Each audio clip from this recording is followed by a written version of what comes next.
memindahkan kita dari tempat ini ke TPA. Nah, intinya sampah masih tetap ada. Yang Proses mungkin sebagai pengumpulan individu bisa sampah kita lakukan plastik adalah dan juga kita bisa sampah yang ada di berkontribusi. bibir pantai Mungkin setiap Pantai orang Marina harus selalu kerjasama melakukan dengan seperti ini terus. Bye Kalau Plastic kita Bag sudah dan punya juga kesadaran, dari insya Ops Allah Bay. apapun yang ada di lingkup sekitar kita akan terminimalisir. Oke, seperti itu. Jadi kalau kita suka hangout, kita tentu ingin punya lingkungan yang bersih. Mungkin biasakan bawa botol minum, kita bisa refill. Bye plastic bag bukan anti plastik, bukan. Karena kita sadar bahwa plastik itu juga diciptakan yang dulunya nggak ada. Diciptakan adalah sebagai solusi saat itu untuk mengurangi ketergantungan kita terhadap tas-tas yang terbuat dari wood atau dari kayu yang paper bag seperti itu. Karena untuk itu kan kita harus menebang pohon dan sebagainya, maka diciptakanlah plastik sekitar 100 tahun silam mulai dari Jerman dan sebagainya, yang tujuannya plastik ini banyak sifat positifnya sejatinya, tahan, tidak mudah busuk, tidak mudah robek dan sebagainya. Semakin masifnya perkembangan plastik, kita akhirnya lupa tujuan utama diciptakannya plastik itu, yaitu jadi semakin murah, semakin mudah, ringan. Kalau kita memang bawa tas yang seperti ini kan volume, berat dan sebagainya. Jadi karena ringan, murah, mudah didapatkan, jadi kita abai, sembarangan menggunakannya. Padahal harusnya itu bisa dipakai berkali-kali. Alah, nggak ada harganya juga. Begitu kita belanja dapat, merasa nggak dibeli. Jadi kita buang-buang. Buangnya kita buang ke tong sampah. Mungkin tong sampah nanti terbang kena angin, kena matahari, kena hujan, dan dia pecah. Dia hanya akan bisa pecah, dia tidak akan terurai seperti mana sampah-sampah organik yang akan terurai menjadi mikroplastik yang kena hujan nanti malah mengalir ke laut, ya, atau terserap oleh bumi kita, mengalir ke laut, akhirnya dimakan oleh binatang-binatang laut yang sejatinya kita juga adalah konsumen dari binatang-binatang tersebut, ikan dan sebagainya. Dan saat ini saking banyaknya masifnya sampah-sampah plastik di lingkungan kita, sekarang sudah ada yang namanya benua plastik di samudra. Karena plastik ini punya ketahanan yang sangat lama. Untuk resep aja ini butuh sekitar 20-an tahun untuk bisa pecah menjadi partikel-partikel kecil. Namun dia tidak musnah. Yang tidak musnah yang paling berat itu adalah styrofoam. Ini bisa jutaan tahun. Dan inilah sekarang yang mengambang-ambang, plastik-plastik ini mengambang-ambang di samudra seperti sebesar kontinen benua baru. Dan itu sangat mempengaruhi bagi kehidupan marine, kehidupan climate kita, di mana dia juga mengancamkan sinar matahari kembali menjadi panas, dan climate change dan sebagainya.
Ini dikumpulkan lagi, terus sudah keadaan posisi terpisah sampahnya, jadi sudah istilahnya segregasi ya, udah dipilah-pilah, jadi dimasukkan menurut jenis-jenisnya masing-masing. Ini yang botol juga sama botol, yang gelas-gelas, yang bening-bening, yang styrofoam.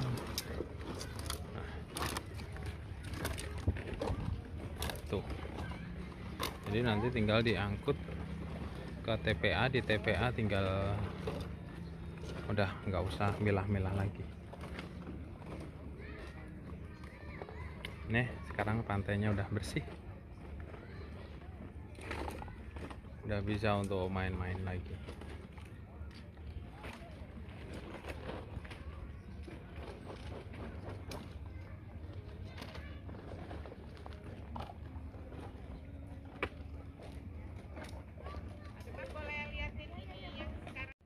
Nih, liatin pantainya sekarang udah bersih.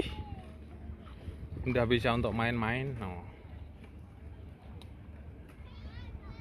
Udah beda. Masih ada ketinggalan beberapa. Ya, Tadi belum bersih sekali. tadi banyak sekali. Tadi yang video sebelumnya ada, Bu? Ada, paling tidak ada foto sebelumnya. Ada ya? Untuk bikin comparison ya. Untuk compare-nya.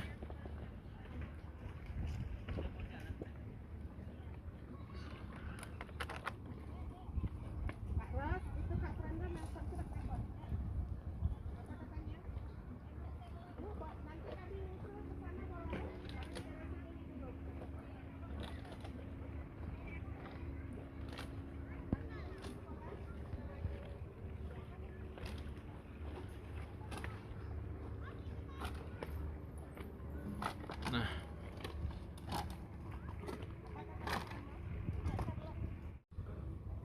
Nah, demikian teman-teman untuk kegiatan hari ini dari Bye Bye Plastic Bag dan juga dengan kerjasama dengan Opus by Kota Batam.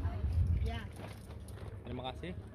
Saya Demang Marsul Ratmojo bersama Bye Bye Plastic Bag. Jaga terus alam kita, jangan kalau bisa kurangi pemakaian sampah sekali pakai plastik sekali pakai. Terima kasih. Assalamualaikum warahmatullahi wabarakatuh.